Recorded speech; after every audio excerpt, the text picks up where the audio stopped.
I love that song so much. I think it's like the best thing ever. It's a great choice. Oh, another great choice. It actually works too because we're doing this at 10:30 at night, so it actually fits the show of the podcast, and actually it fits the one time that we had a theme. Besides the one time I did California Love from LeBron going to LA. otherwise that's about it. What's up, everyone who will eventually listen? Welcome back to another edition of Rambling Sports. My name is Lutz. South Philly Bill is in his basement in South Philly, or Dell County, whatever you want to call it. Delaware County, baby. I'm back. Speaking of people being back, I'm back for the week. Yeah. Bill gets a lovely view of my basement, which some of the listeners here have been inside of and have seen it at its true colors at points in time. But we don't talk about basements here as much as we like to talk about them. We're not home designers. We're two young gentlemen talking about sports on a Skype camera. At 10:30 on a Monday. At 10:30 on a Monday, because you know why? Who cares about work? I'll get up at 6 o'clock and get on the 7 o'clock bus to go to work. I feel bad for my other friends who get up at 5 and have to work at 7. Like, that's pretty terrible. But hey, man, you do what you gotta do. And speaking of doing what you gotta do, even though it's a terrible segue and I don't really care, Tiger's back. He's about as back as you can get it. Your boy actually watched golf this weekend, or paid attention more or less. To be honest, all the big guys were playing well this week. Was it Fowler had a hell of a game? Spieth was doing okay. I'm pretty sure Adam Scott actually had a good game too. Like Scott, Spieth throwing a ball and he picked up a ball and threw it. I saw that. I was like, what is going on? Golf is getting weird. No, golf. Yeah, the one bad thing was Tiger shot on, I want to say, 17. It was par 5 on 17. The first shot, he hit it right. He still ended up the day with 6 under. I don't think he landed in the water because I ended up leaving to come back up north. But crazy, like he missed. He was about like an inch away from the birdie putt on 16 to get him up to another stroke. But Koepka just played incredible game. That's the one thing that sucks though. Like especially for the last two, you got U.S. I think it was British Open and the PGA Championship. Both times, Tiger had a really good tournament, but there was always one guy that was better. Final round last time, Tiger didn't do as well, but the final round he shot a 64. It's crazy. That's what Tiger used to do. Tiger used to either dominate the entire weekend or keep himself in the hunt and then have the best Sunday out of everyone. Yeah. And that showed. I think Tiger is the most entertaining part of golf. I mentioned this before. It would be the best redemption story in quite some time. Yeah, probably since Mike Vick. You're saying that because you're an Eagles fan. You could think of something better. So in all seriousness, name me another person that fell out of faith with the majority of America, and because of personal reasons, Mike Vick and Tiger Woods. Imagine if Tiger came back and won a major, that'd be A-Rod. Mike Vick 2011. A-Rod when he got popped for steroids first. Actually, no, got popped for the first time. That only mattered to people in New York. That didn't matter to real people. Everyone knew he was cheating. Like that entire 2009 World Series should just be taken away from that team. Jesus. No. That's besides the point. Yeah, you're saying that because you're a Phillies fan. Tiger being playing well on a Sunday made a casual golf fan like me sit down and not watch the Phillies just because I'm a huge Phillies fan. They're playing like crap, but it made me into the game, which is very good. Which means 2019, like you said, so give credit where credit's due, is going to be one of the more highly anticipated years for golf. Plus, I could not pick Koepka's face out of you line them all up. I could not.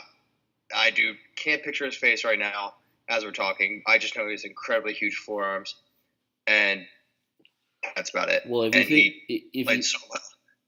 Yeah, like in terms of a tournament, like obviously everyone, it's a good tournament when the guy who's winning is at 16 under for the whole tournament, and for the most part, like everyone who made the cut, was like set like over 80% of the cut went shot even or better for the tournament. Well, that's crazy. Like, I mean, that's what most people said. Most people didn't think Tiger had that much of a chance. For him to like win a major, the scores need to be in like the -5 and -10, not the -11 to 20 range.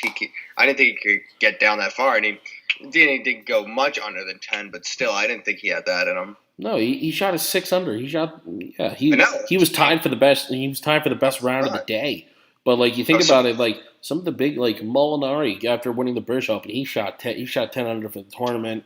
Justin Thomas, who a lot of people seems like they hate, shot 2 under, but he ended up shooting 10 under for the tournament. There's a lot of, even though some of the big guys didn't like get up there, even though Jason Day finished off at 7 under, but for that, like 7 under on a major is phenomenal. But just for but there's always like a couple of these every year though for golf. Like there's a couple majors.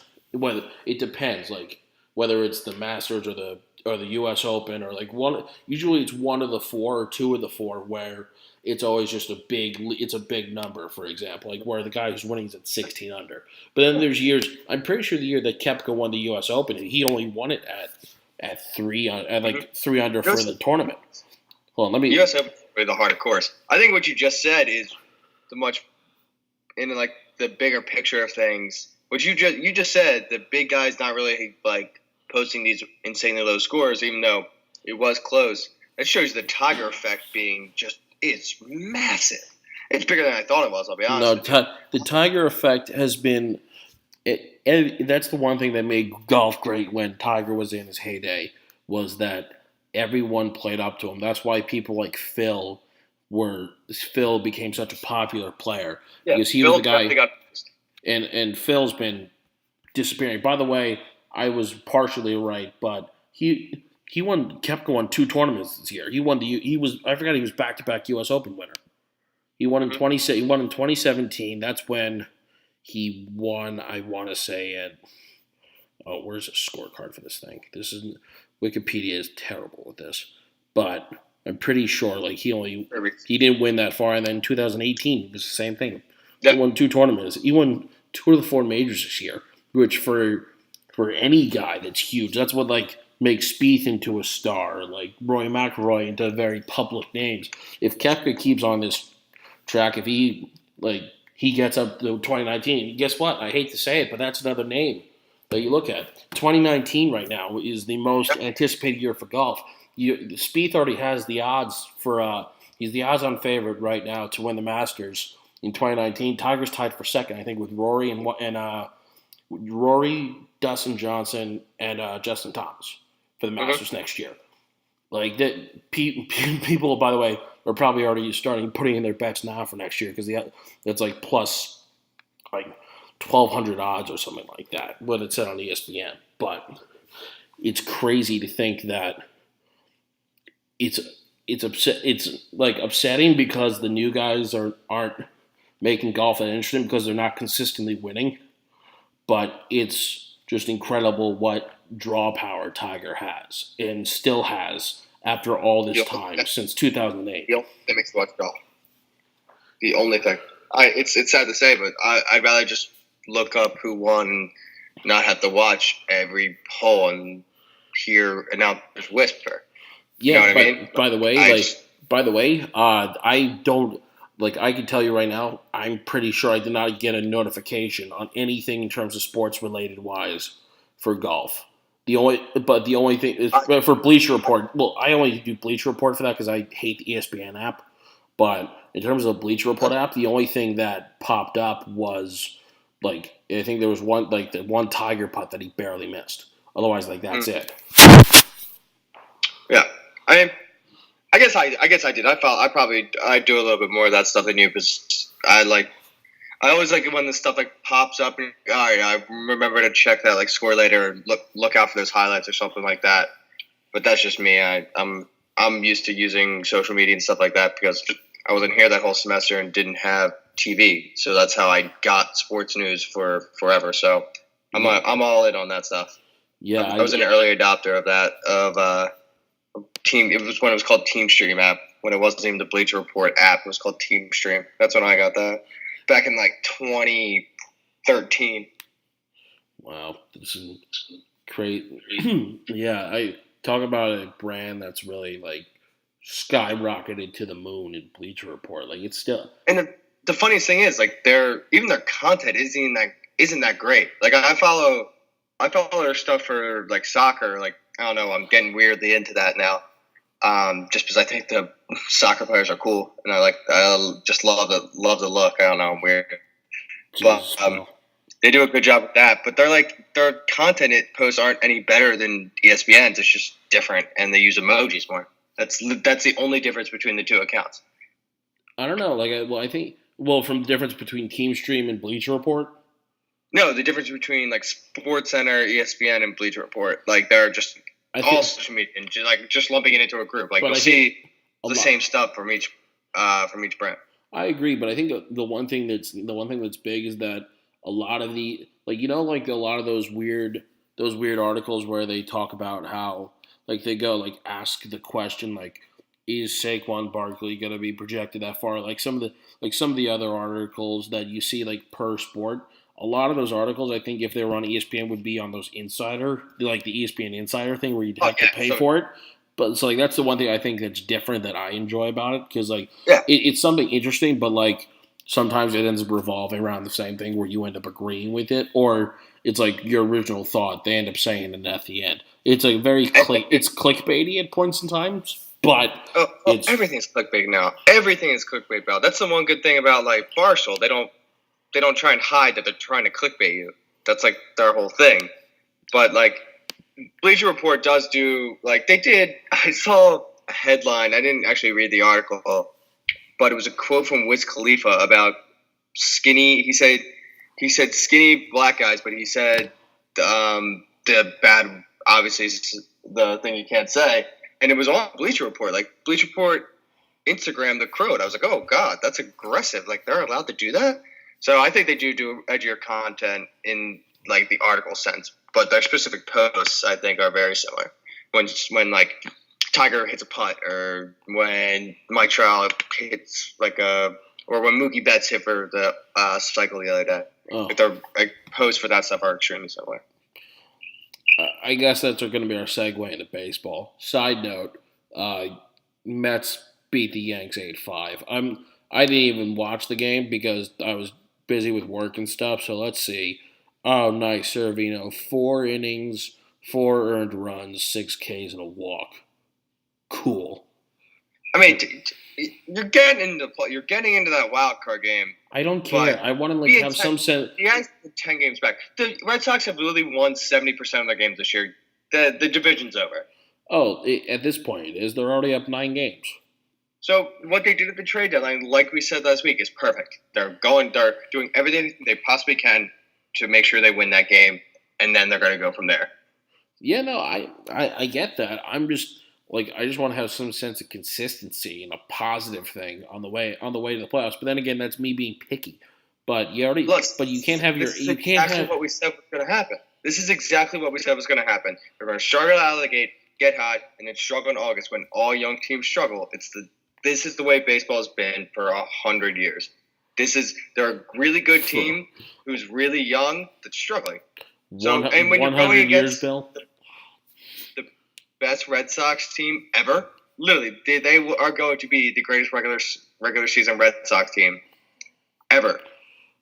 It's just not fair. Like you just gotta lick your wounds and get ready for that wild card game.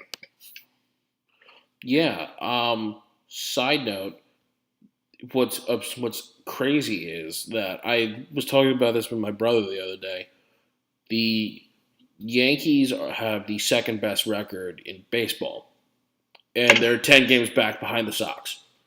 That's what I'm saying. Just lick your wounds. This is the biggest.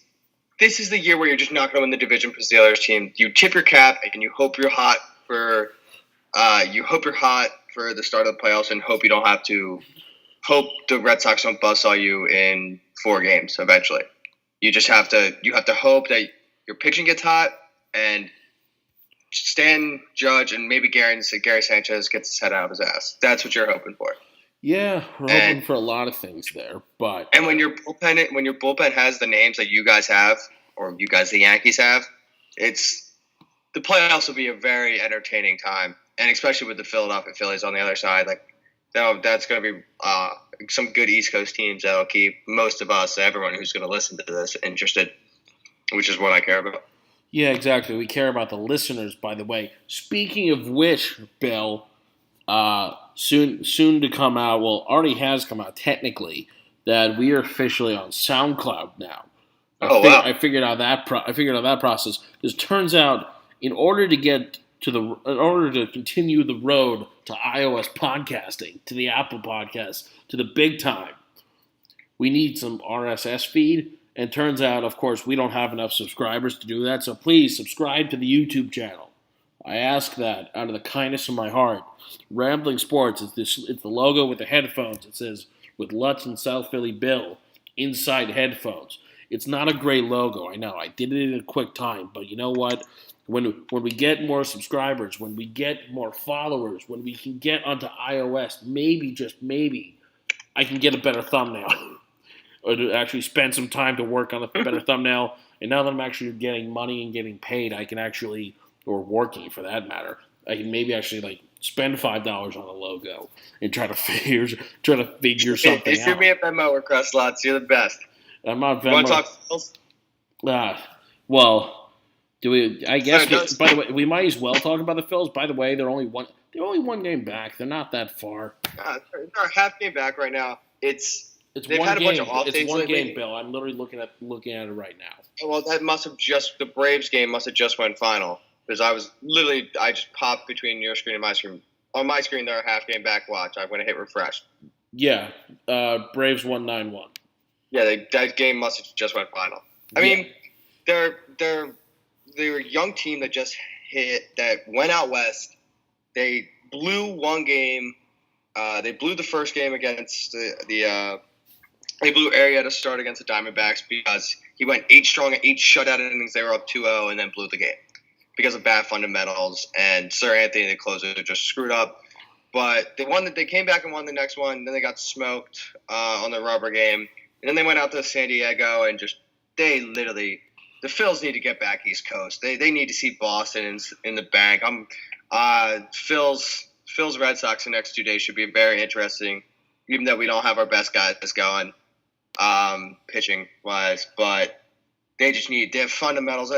Kapler took the blame for it was a getaway game yesterday, and the Phils need to get out of East Coast. They're fine.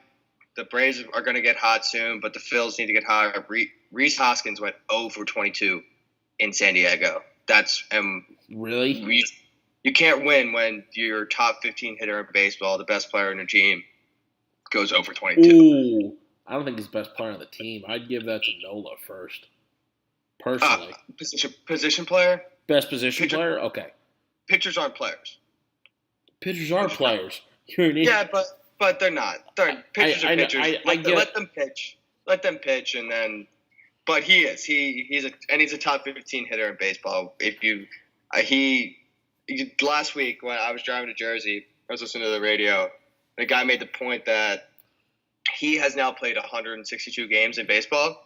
He has hit 40 home runs, driven in 120 runs, and had a 260 batting average. That's just those base numbers. His slugging is top 15. His batting average runners in scoring position is top 15 in the league since that time period. And there's more stats that I just don't have off the top of my head. But the point is he's proved himself as to be a player that the Phillies can really build around, especially for the offseason with Machado and Harper. So that was my crappy Phillies week. Thank God it was the weekend, so I didn't really have to pay attention to the entire game and want to kill myself. But, yeah, Phillies need to bounce back. Red Sox this week. Hopefully do the Yankees some help out there in the standings. Yeah, they're in dire need of that. Well, hold on. I'll pull up the schedule real quick. Oh, you guys are set for the next. Well, yeah. Don't say because they were supposed to play the Padres, and the Padres are trash, and they lost 2 or 3. So I'm done with the Phillies. They play up to their competition. They play down to the level of their competition. Cool. I'm done looking at the schedule with them. The They're Yanks not. do the same They're thing not, too sometimes. Pending. yeah, it's the hallmark of a young team. By the way, I already said you're set because you already have a 1, 2, 3, 4, 5 game thing with the Mets, including a doubleheader on Thursday the 16th, That'd be a nice all in New game. York. 5 straight games playing the Mets. How terrible can that be? Wonder how much tickets are. Here we go. Great fills in the Here we go. standings. Here we go. We got $10, $16, $13, and of course the Sunday night game, which is going to be on ESPN. There's only 18 available tickets left, supposedly, which is complete BS. There's no way that that Lutz, Sunday night game is since sold. you got it up, What? Lutz, since you got it up, who's pitching for the Phils against the Red Sox for the next 2 games? Pavetta and Vinny V. Not good. Damn, they just traded for. They had to send. What'd you say? It's not that good. You got Vinny V pitch. I mean, Velasquez had a tough start the last time, but Pavetta's been pitching pretty well. But it's no Nola Arrieta against the Red Sox again. So well, yeah, this may be a rough. Nola kicks off the Mets series. Then you got Arrieta, and then Pavetta. Oswald. They had sent down Eflin this week, so the Phils traded for Bohr.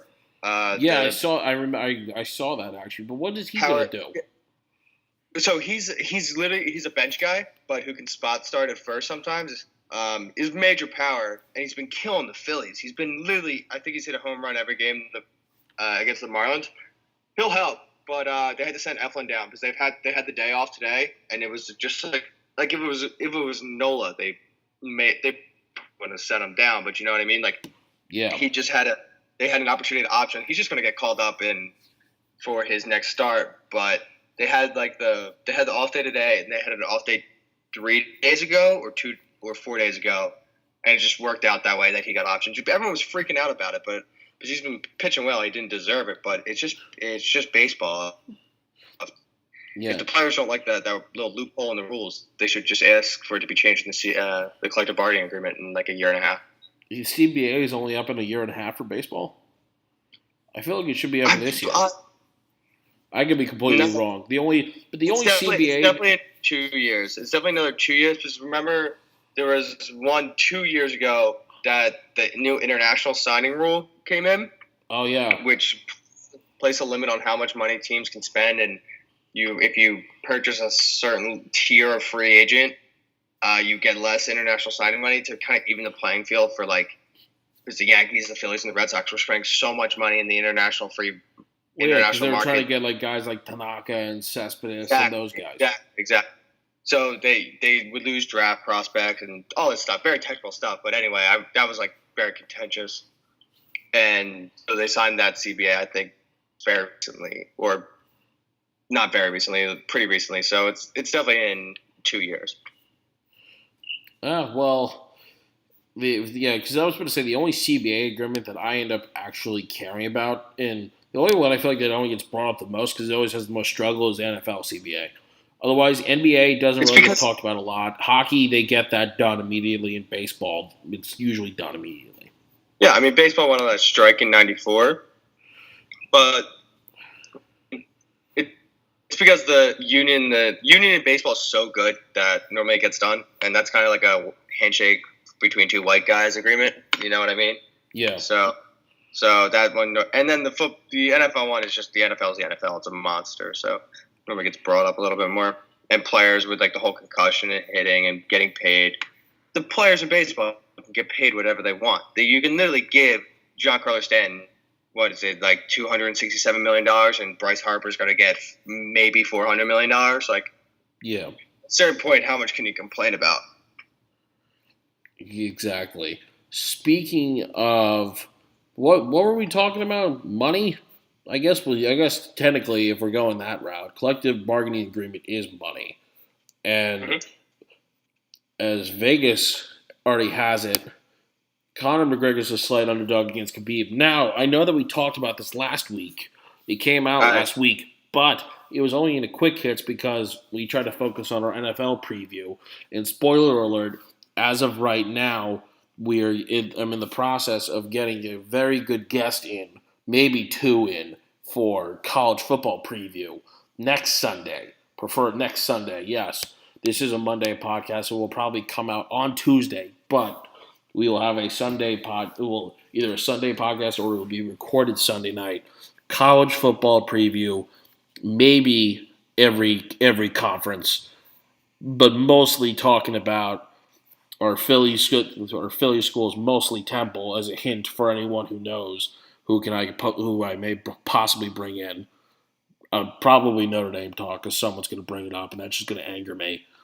And of course, your SECs, your ACCs, Big Ten, whole 9 yards. Now, to be honest, that's going to be Explain It to Bill. The college football will be in Explain It to Bill. Speaking of Explain It to Bill, this is a segment that we kind of created on the spot. And to be honest, I wanted to do this one time as an MMA show itself. But right now, we're going to stick it with Explain It to Bill. And our topic today is mixed martial arts. And in particular, Khabib versus McGregor. The biggest draw in MMA history versus the unstoppable Russian lightweight. Now, What does this guy look like? First off, he definitely looks like he should be Ivan Drago in Rocky IV. He doesn't look like that. Type in Khabib Nurmagomedov, and it's Khab, and he'll pop up. You'll find him there. He's a savage wrestler from the middle of Russia. Yeah, because he's from Kazakhstan or whatever.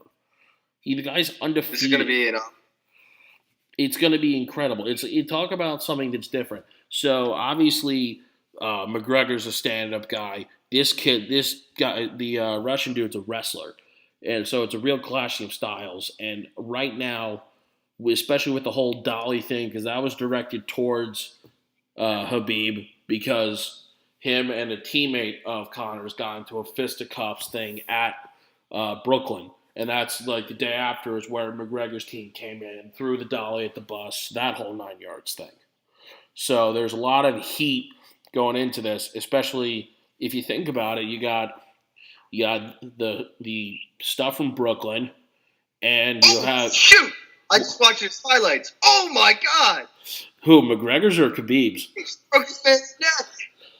Oh, yeah. Jesus! All right, I'm there. It's fine. Yeah, Bill, there's your homework for eventually. Go watch just his highlights. Don't watch Connor's highlights. Connor's highlights are great. Go watch Shabib's highlights. Yeah. And you'll see exactly what I'm talking about. Yeah, because I know while you were talking, that's what I just did. Good. I'm not gonna lie. So right now, McGregor's already is within the time period. By the way, in the past couple days, people are, of course, I think since last week he was definitely. I want to say he may have been plus 200. Right now, he's already plus 140, and by he I mean McGregor. McGregor's still an underdog at plus 140, but I'm telling you, by October, I won't be surprised if McGregor's a favorite, only because everyone's putting in money on it. This is going to be the biggest fight in MMA history, and I may actually pay for this pay-per-view. It's probably going to be $70 because Dana White's a balding asshole, or bald asshole for that matter, and is going to steal money away from everyone. But he knows that everyone's going to pay for this fight because people remember the stuff from Brooklyn, and people want to see Conor fight because he hasn't fought in UFC since November of 2016 when he fought at the Garden. Wait, does this guy have any? Sorry, you. Does this guy have anything to do with that whole thing McGregor got arrested for? Is he in that other group? Well, no, McGregor threw the dolly in the bus, but he was in the bus. He was in the bus and trying to fight him in the Barclays freaking stadium parking lot. That's the whole thing there. So, for this point, it's makes a little more stuff. Yeah, these two hate each other, which makes it great. Mm-hmm. But the one thing that I'm surprised about is that they didn't put this fight at the Garden, because this is a fight that you can put any fight in Vegas. You really can. But you can't when the UFC's at the Garden. Both times it's been there, they've sold out and have put in phenomenal fight cards. Right now, it's looking weak, but my guess is they're waiting for some other things to file down, and also probably wait for a couple steroid heads or best fighter in the planet, John Jones, probably get healthy or not healthy, get off a suspension from taking steroids and thrust him into the card. Mm-hmm. Personally, but if you think about it like this, Bill, the largest pay-per-view in UFC history was McGregor Diaz 2, which was 1.65 million buys, pay-per-view buys. McGregor Mayweather, I think, did 2.4 domestically. Mm-hmm. It probably is that going to touch? This fight's not going to touch that number. This fight may break over 2 million. This fight may actually. Yeah, it won't touch 2.4, but it really depends on how big the product is and how many people are willing to tune into Conor and see if his drawing power is different, which I don't think it has. But the problem is with the UFC right now is that nobody tunes into fights. Their biggest fight card this year, which was the heavyweight champ going against their light heavyweight champ, a true super fight, so to speak. Because that for Bill, who doesn't know, super fight in mixed martial arts right now gets tossed around left, right, and center. Like, it's not really, like, half the fights are not really super fights. You know what I mean? They're just, like, they're money fights. It's guys trying to get cash grabs because they sell pay-per-views. And the main event guys get extra money if the pay-per-view does well. So if you think about it like this, the largest pay-per-view number that they did this year alone is 390,000 pay-per-view buys. Now, if you think about it in the sense that the biggest draws that by the way, in terms of like last year, their lowest, I think at the time, was 450 before July came around, where they got 880,000. And Conor didn't even fight last year. That was in John Jones, Daniel Cormier too. And then GSP fought at the Garden, and that's where they got another 800,000 buys. So there's a lot. So it's very star driven. You know what I'm saying? Like there's like four guys. There's like 4 or 5 guys that can actually draw money. Yeah, it's an individual sport. Makes sense. It is, but like there's also times but the old pay-per-view model worked back in the day because there was more, I wouldn't say more stars, but like they did a better job of building guys. Like they built guys like Anderson Silva and Rampage Jackson and Rashad Evans, like around the fact that they're just savages, not because they could talk on the mic, because they could just beat the hell out of anybody. And that they're crazy. Mm-hmm. They're psychotic. Like now, the one thing that Conor's done, he's revolutionized the game, which is awesome. But at the same time, you can also say that he's kind of ruined the sport because when he never defended the featherweight belt. He never defended the lightweight belt when he won it either. He's just trying to go fight different weight classes, and the whole continuity of weight divisions completely goes away because, like, everywhere you should be fighting your own division. Like, I get if you want to switch around and sometimes it works, but when you're doing it every other fight and you never really defend what you want, it kind of makes it meaningless. It's just a money grab. It's not a sense for, hey, like, he wants to become the longest reigning champ. No, he's trying to get paid, which is awesome. And it's good for the fighters to get paid. I think that's very important, especially because for a lot of the fighters, they don't have anything left after the fight game. Like, they'll just be done fighting, and then they can go run their own gym. These guys are not the brightest bulbs in the... No, there's some guys that are in their group. There's a few in there, and there's been a few that have been successful outside of the octagon. But like the more successful guys who are but those guys aren't like UFC champions. Like the guys who were successful outside of the octagon, like when they were after they were fighting, they weren't UFC champions. They were good to above average fighters for the two that I could think of in particular. But going back to the McGregor thing, if you think about it, this is what's crazy about it. He may draw over 2 million pay-per-view buys. That right there is, if you think I don't even know if you could add up the numbers. I personally, I could probably look it up. I don't feel like doing the math, but that could be more than all the pay-per-views this year combined in one night. Literally from January to what is it now? And I'm going to include the September pay-per-view too. That's before this one in October. They may have 9 or to 10 pay-per-views. It's like $100. What? $140 million. That's $140 million if my calculator is working. If they draw 2 million pay-per-view buys. Yeah, because it's 2 million. Yeah, it's about 2 million, probably 7 per. And by the way, that's only domestic. People are still buying it. People are going to buy it all over Ireland and the UK. People are going to buy it in Canada because the Canadians are savages and love watching mixed martial arts, and will watch it wherever. But I don't know. I find it phenomenal. And if you think about it, it's crazy because McGregor has been doubted before and he wins.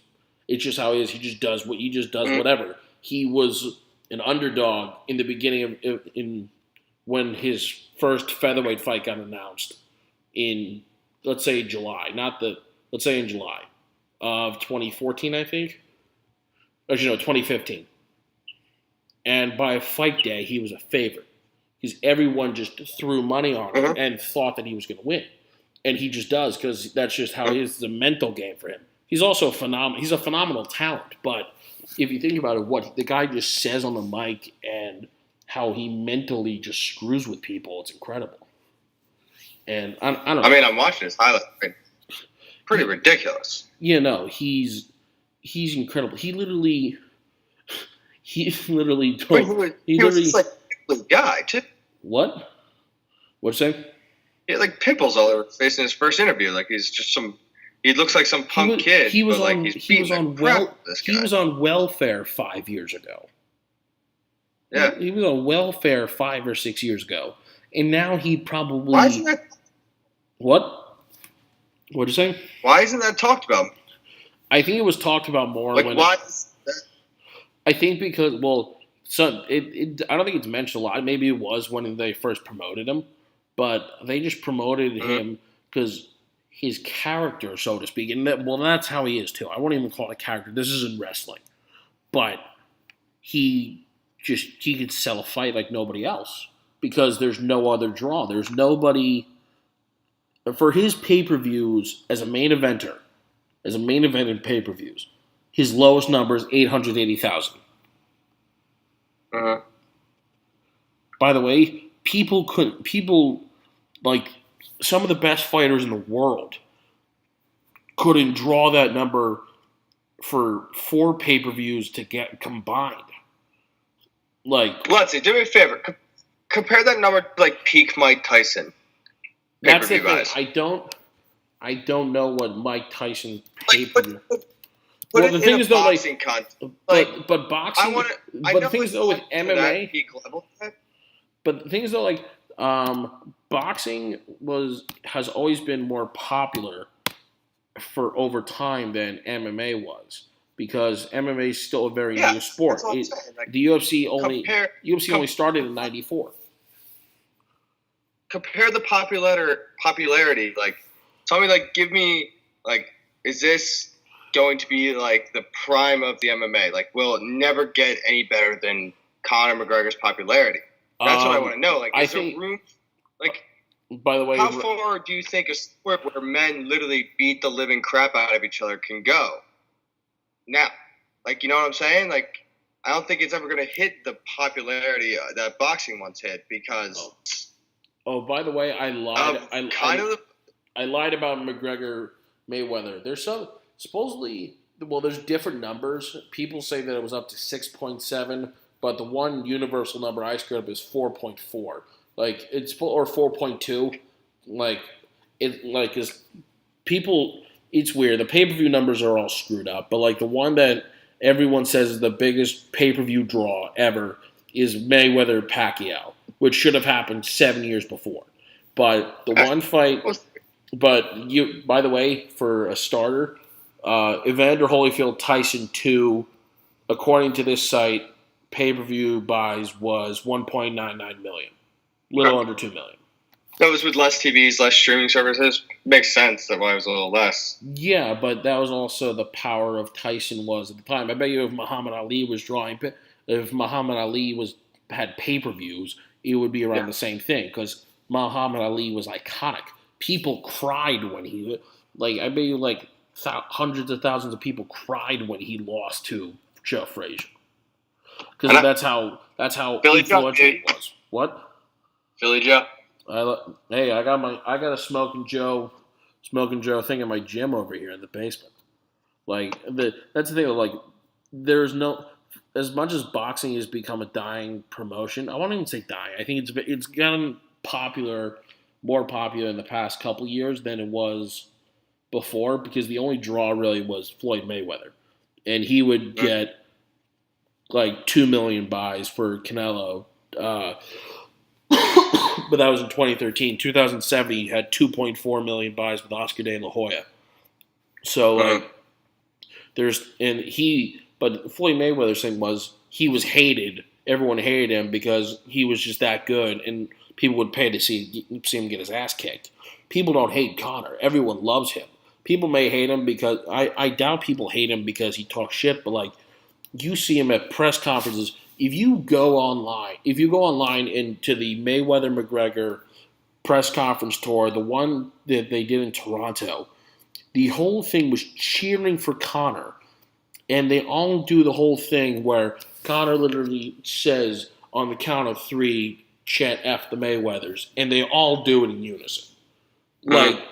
You could look up the amount of the draw and people that care for this guy, whether it's Ireland or just everyone, the Irish people just fly over to Vegas or Canada or wherever he's fighting, or the Garden in particular, and they all cheer for him. He can literally just say eat a bag, he can literally tell you I'm going to go kill your mother, and some probably 50% of the audience is going to start cheering.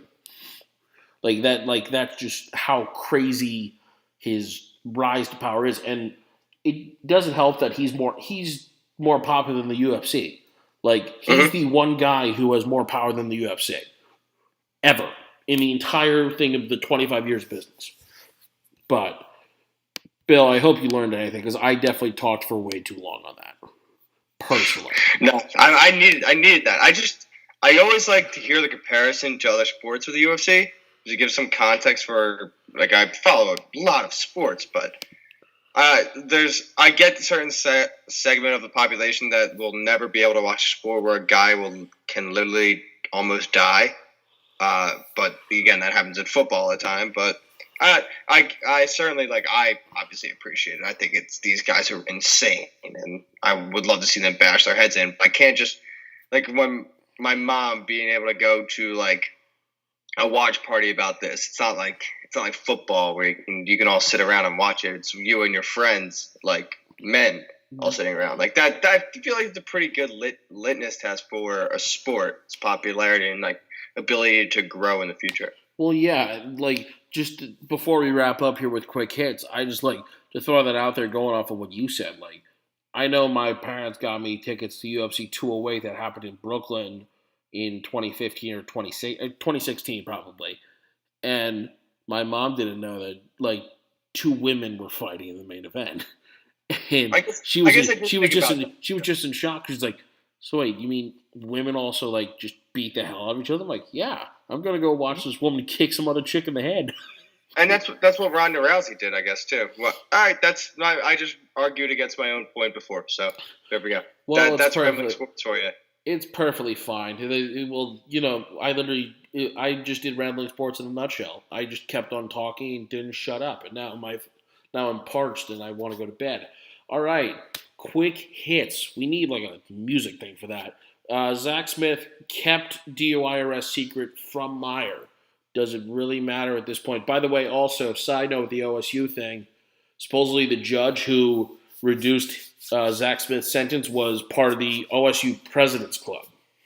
Great, good. More just white guys getting away with shit. Well, you know that somebody's going to bring that back up to court, and they're going to get a different judge. Sean McCoy's ex sues running back over home evasion and attack. Does anyone care? I mean, other than the fact that it happened in the neighborhood next to mine, or they lived in the neighborhood next to mine. I'm not sure if it happened here, but still, this is the 5-minute drive away. 5-minute drive away. More news. Here, Bruce Bowen won't be back as a Clippers analyst after making comments about Kawhi Leonard. I don't know exactly what he said because I don't really care. Couldn't care less. Bruce Bowen should be, working for the Spurs, not for the freaking Clippers. And yeah, Sam Darnold did well, I guess. Giants made the biggest mistake of their franchise history. No, Saquon Barkley looked pretty good, but he also tweaked his hamstring. He tweaked his hamstring in practice. Oh, great for us in the division, even though we didn't do much football today. Darius Geis injured. Darius Geis injured. That's just a shame. Preseason football will always. Yeah, that sucks. I don't like that. I hate when other teams fans celebrate injuries. Like I want to beat the best. I want to beat when the Eagles were playing the Cowboys. Like I wanted to see Zeke in there and see us crush that team. Like I love that stuff. I don't want any excuses from any of these teams. Well, yeah, it's like the year when Jordy Nelson got hurt in preseason. It's stuff when it's just stuff like that where preseason he gets upset. Like it's very vital to the game and it should happen. But it's stuff like this where you have either young rookies injured or stars of the game getting injured. Even though some of these injuries are in practice, like the Teddy Bridgewater thing, that was in practice, where his knee literally turned into a powder. But first play of your game and you tear your ACL, that's just upsetting. Yeah, it's really unfortunate. And also again, this was against the Giants, but frankly, I don't care. Baker Mayfield did pretty well for a debut. I don't care if it was against the second string. He did all right. Good for him. I want to see him do well. And also, because of that, Des Bryant now supposedly may join the Browns and saying that on his Twitter after not answering phone calls from the Browns GM because of course. What's his face is a complete loser. Des Bryant is a complete loser. Oh, that's all I got. I ain't got anything else. You? I don't have anything else. Thank you all for listening. Please subscribe to the YouTube channel. I would always enjoy more subscribers. I will send out the link for SoundCloud, so I will also be able to upload I still have to upload all the videos. Well, it won't be videos, it'll be audio by that point of SoundCloud stuff. And eventually, I will let everyone know that we are still on the road to iOS. With this, bringing more followers and bringing more subscribers, we need your help. Please. I can't just start begging people. I'm already doing that now. I'm not on my knees because I'm on a countertop and I'm sitting on a bar stool. It'd be weird if I did that because no one really would be able to hear me. This is just great. All right. Again, thank you all for who will eventually be listening. My name is Lutz, South Philly Bill. Thank you again, and we are